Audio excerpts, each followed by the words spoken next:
Di internet, orang-orang tuh lagi ramai banget membahas tentang sebuah infografis atau gambar yang memperlihatkan katanya negara kita tercinta masuk dalam posisi kedua. Untuk apa Bang Rey? Untuk negara yang paling bahagia? Bukan. Untuk negara yang katanya punya jumlah penduduk miskin terbanyak. Hampir menyusul Zimbabwe di angka 84,2%. Indonesia itu di angka 60,3%. Kenapa ini gambar diperdebatkan? Karena katanya datanya keliru.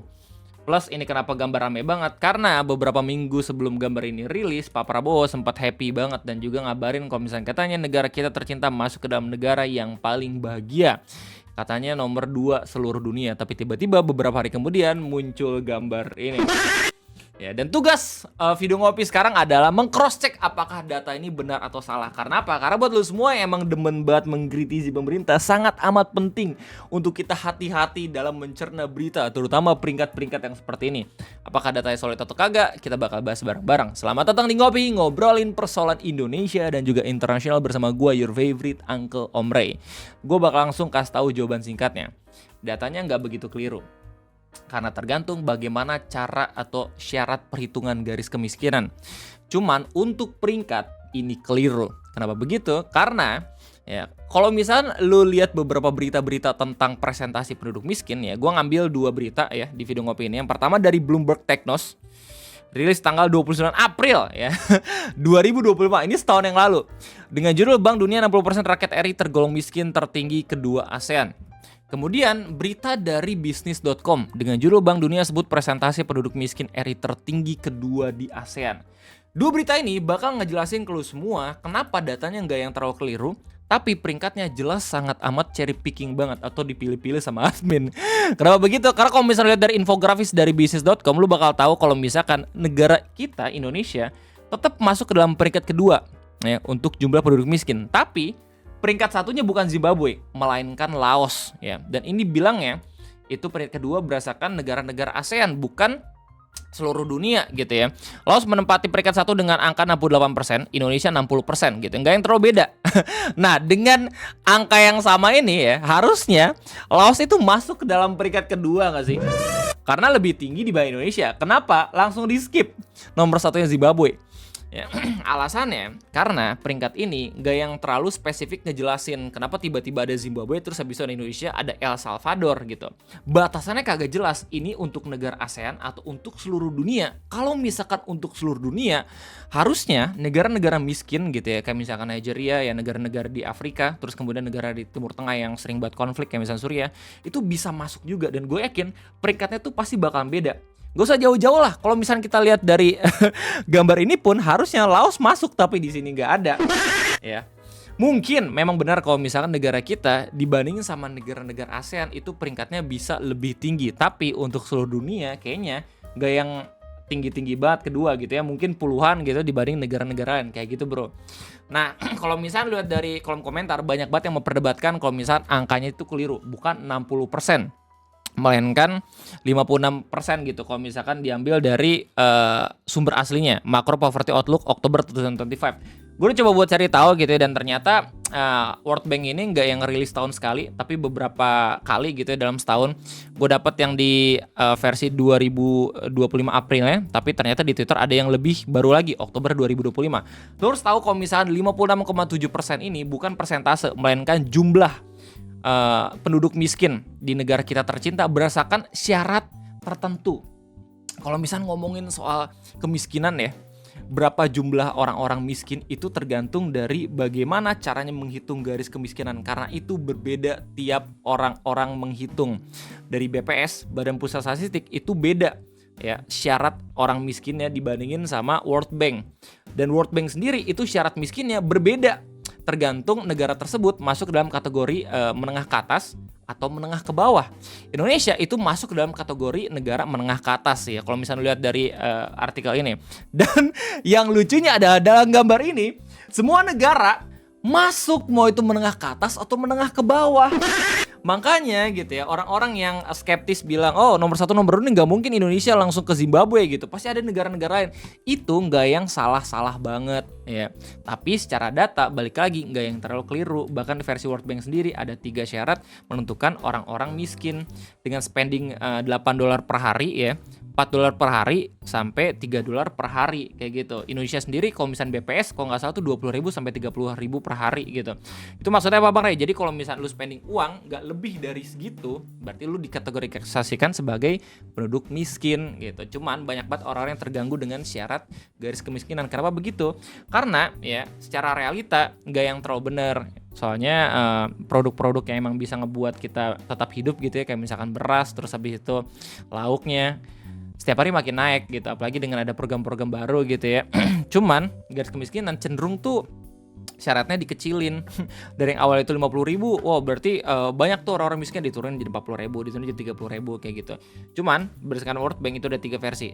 Di $8, $4 sampai $3. Kalau misalnya ngambil dari upper middle income poverty rate gitu ya, Indonesia itu bahkan presentasenya bisa sampai di angka 68,3% di tahun 2024. Proyeksi di tahun 2025 itu bisa turun ya, makin turun lagi gitu. Amin ya.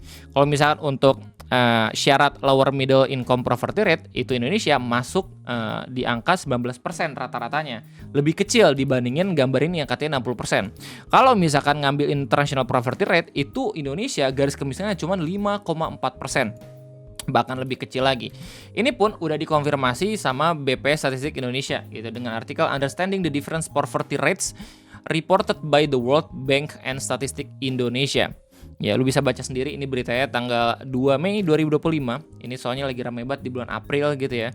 In early April 2025, the World Bank through its macro poverty outlook reported that more than 60.3% of Indonesian population in 2024 equivalent to approximately 171.8 million or 171.8 million people were living below the poverty line. Meanwhile, official figures from Statistik Indonesia or BPS stated that Indonesia poverty rate as of September 2024 was 8.57% or about 24.6 million people. Jadi bedanya kalau misalnya pakai syarat World Bank, orang-orang miskin Indonesia itu 60%, kalau misalnya kata BPS itu cuma 8%, ya. While the difference between these two figures appears stark, it is important to recognize that they do not contradict one another.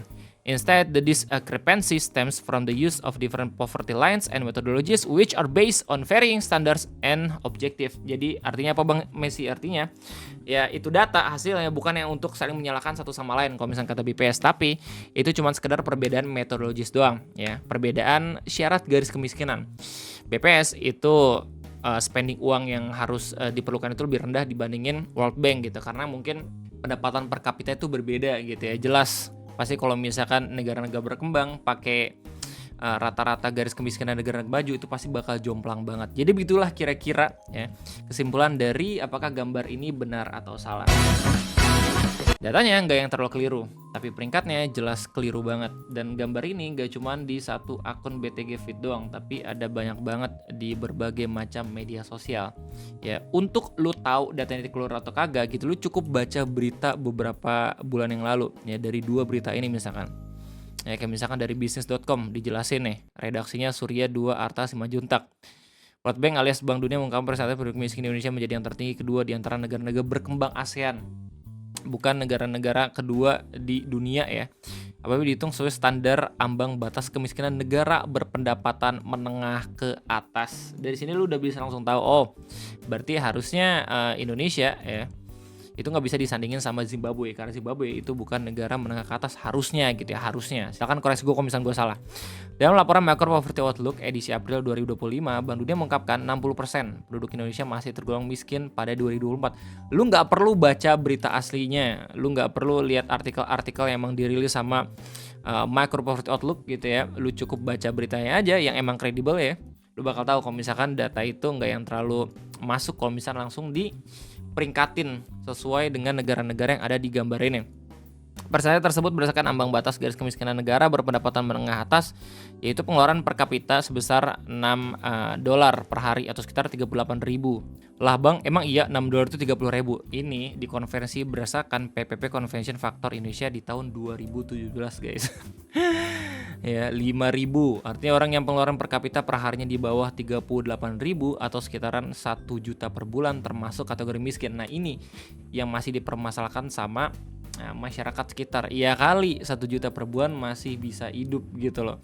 Cuman itu kan dulu gitu. Kalau sekarang harusnya secara logika bisa lebih besar lagi. Cuman kalau dari syarat kemiskinan justru malah dikit demi sedikit turun gitu loh. Bank Dunia sendiri sudah mengkategorikan Indonesia sebagai negara berpendapatan menengah ke atas pada tahun 2023. Usaha mencapai gross national income atau pendapatan nasional bruto sebesar $4.500 per kapita. Bank Dunia sendiri mengklasifikasikan sebuah negara sebagai negara berpendapatan menengah atas apabila memiliki GNI di kisaran US 4.000-an sampai 13.000 per kapita. Ya, Indonesia tipis banget gitu ya. Beda ratusan doang. Sementara itu jumlah penduduk Indonesia sebanyak 285,1 juta berdasarkan Susenas 2024 Pusat Badan Statistik. Artinya 60% jumlah penduduk miskin setara dengan 172 juta. Sebagai perbandingan, presentasi penduduk miskin Indonesia tersebut masih sangat tinggi apabila dibandingkan dengan negara-negara di kawasan. Ya, ini valid. Yang ini valid nih. Persentasenya 60% penduduk miskin Indonesia hanya lebih rendah dari Laos, namun jauh lebih tinggi dari Malaysia. 1%, Thailand 7%, Vietnam 18%, dan Filipina 50%. Nah, tainya adalah kalau misalnya dari Malaysia ini sebenarnya angkanya nggak yang salah kan secara data gitu loh. Cuman dipilih berdasarkan negara. Harusnya Laos ada nih di peringkat kedua begitu, bro. Tapi dari gambar yang keliru ini kita bisa belajar kalau misalkan negara kita emang butuh evaluasi yang lebih dalam lagi untuk bisa mengurangi penduduk miskin. Karena dibandingin sama negara-negara tetangga, Malaysia misalkan, Thailand gitu 7% gitu, Indonesia udah jauh banget gitu perbedaannya, ya nggak sih? Well, begitulah kira-kira yang bisa gua sampaikan terkait gambar tersebut gitu ya, biar lu semua itu bisa lebih teliti lagi dalam share dan juga melihat apakah peringkat-peringkat emang ada di setiap gambar-gambar yang kalian temukan di page-page media sosial atau kagak gitu. Lu tinggal baca berita, sebenarnya masih banyak berita-berita yang kredibel kok, kayak misalnya dari bisnis, Kompas dan segala macam ya. Tapi mungkin dari gue terima kasih banyak, sampai jumpa lagi di next video ngopi. Gue undur diri, sampai jumpa.